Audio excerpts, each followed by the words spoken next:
बदलापुरात जनतेचा आक्रोश सुरू असताना मुख्यमंत्री आणि उपमुख्यमंत्री कुठे होते असा सवाल उद्धव ठाकरे यांनी विचारलाय। तर अत्याचार प्रकरणाचं राजकारण करणारे सत्ताधारी विकृत आहेत अशा शब्दांमध्ये ठाकरेंनी हल्लाबोल सुद्धा केलाय। 24 तारखेच्या महाराष्ट्र बंदमध्ये सहभागी होण्याचं आवाहन सुद्धा उद्धव ठाकरे यांनी केलं। स्वाभाविक आहे, कारण मुळामध्ये ते घटनाबाह्य मुख्यमंत्री आहेत।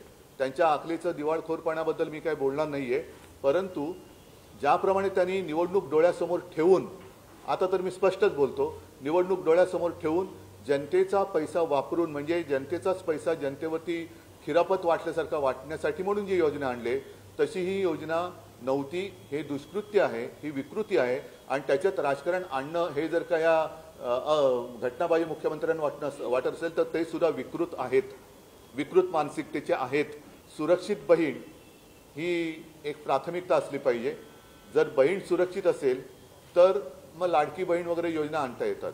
आणि म्हणून मला असं वाटतं 24 ऑगस्टला महाराष्ट्रातल्या तमाम जनतेला मी विनंती करतोय की आपण सगळेजण जातपात धर्म पक्ष वगैरे भेद बाजूला ठेवून केवळ राजकीय कार्यकर्त्यांनी याच्यामध्ये यावं असं नाहीये, तर स्वतःहून, म्हणून मी कोरोनाचा उल्लेख केला की स्वतःहून हा बंद पाळला पाहिजे। तर आपण सगळे एक होऊन या विकृतांना सुद्धा एक मनामध्ये दहशत आपण बसू शकतो आणि त्यासाठीच ह्या उद्वेगाला आणि उद्रेकाला वाचा फोडण्यासाठी हा पर्वाचा बंद आहे। तर मुख्यमंत्री शिंदे यांच्या एका वक्तव्यावरून वाद निर्माण झालाय। मुख्यमंत्री शिंदेंनी एक वक्तव्य केलं ज्यामध्ये त्यांनी म्हटलं बलात्काराला 2 महिन्यात फाशी दिली आणि त्याच वक्तव्यावरून आता वाद निर्माण झालाय।